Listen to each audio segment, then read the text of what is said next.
couple folks have asked for another round of videos, and I thought, why not post a video where you can actually see my face and I can talk you through how to approach this assignment. So this is actually one of my favorite assignments that we complete in the English department because what it asks you to do is to look at something that we take advantage of every single day as just being, an object that we pick up without thinking. This assignment particularly is grounded in what we call semiotic research. What semiotics does is it asks you to look at an object that you see every single day, become a stranger to it, and deconstruct what it means in a cultural space. So not necessarily providing, say, a background history on a thing, or in detailing all of the different ways in which the thing is used. Instead, it's asking you to look at that object and break it down for how it makes meaning, or how it articulates a particular meaning. So apologies ahead of time, my house looks like really bare because my husband and I just moved in. So I picked up an object that it can be fairly straightforward, but I think it's sort of perfect for this example that I was going to provide. So I gave you guys the example of the cartoon the other day. There was a lot that you could unpack in that cartoon. What I want to show you guys today is a shot glass. My shot glass has My Little Pony on it. It was a gift from my sister. But when we look at this shot glass, we immediately, as a culture, begin thinking about what this thing means. And because mine has a My Little Pony on it, I'm sure most of you are already making some assumptions about who I am, what I represent, and why something like a My Little Pony might be located in my house, right?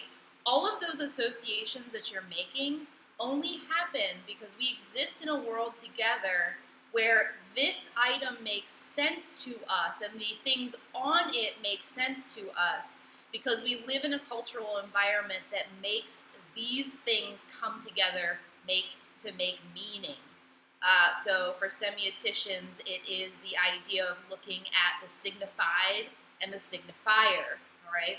I won't go into detail about that. There's a whole nother lecture that I do on semiotics that's a lot of fun. But for right now, let's just look at this object, the shot glass. So what I suggest doing, and I'm just going to set the shot glass down for now because we know what we're talking about, is on a sheet of paper, I want you to write down what your object is in the center of your page. Right now, mine is shot glass. I also want you to write down the word freedom. This assignment is asking that you look at your object and think about it in terms of these notions of freedom. So, there are a couple ways that you can think about this shot glass as an object, right? And specifically as an object either of freedom or one that takes freedom away, right? So what does a shot glass represent to us immediately? Well, in terms of our own cultural sphere, a shot glass might represent our 21st birthday,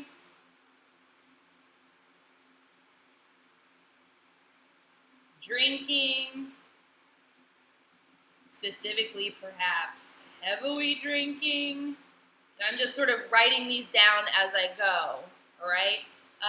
Maybe it means nights out with friends. Maybe it means celebrations, right? I'm thinking of all the good things so far, right? Maybe not necessarily for heavily drinking and drinking, right? That could be a bad thing, but we'll get to that in a second. So nights out with friends, 21st birthdays, celebrations, excitement. You get the drift. My handwriting is really bad. So what I want to think about in terms of all of these things that I've started to brainstorm, in what ways do some of these words that immediately come to mind when I see my glass mean when I attach them to this idea of freedom? Your answer to that question is going to create your thesis statement.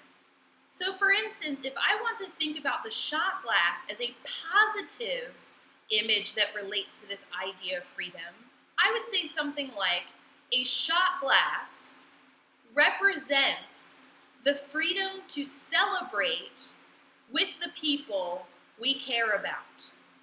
And then in that respect, I might do an analysis of how the shot glass really becomes this symbol of revelry, excitement, of friendship, the freedom to be a part of different groups, which is something that we hold particularly dear and important.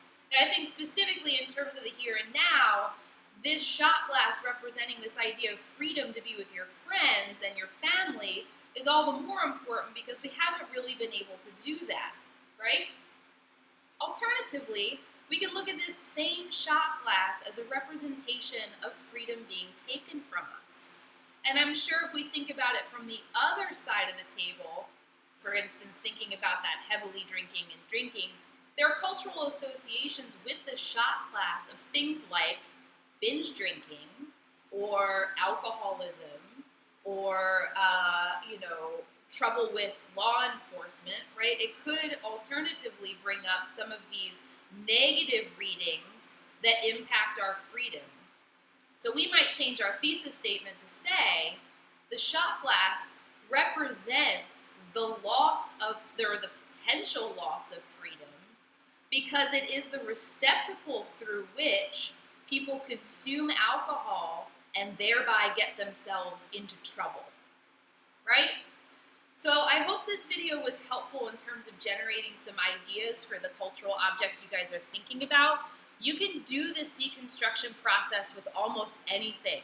I keep looking over here to my left at this little statue that I have of a penguin, right? I could take the time to deconstruct what this represents in terms of sculpture. Specifically, this is a sculpture from Pennsylvania, and it's one that is housed in one of the museums there.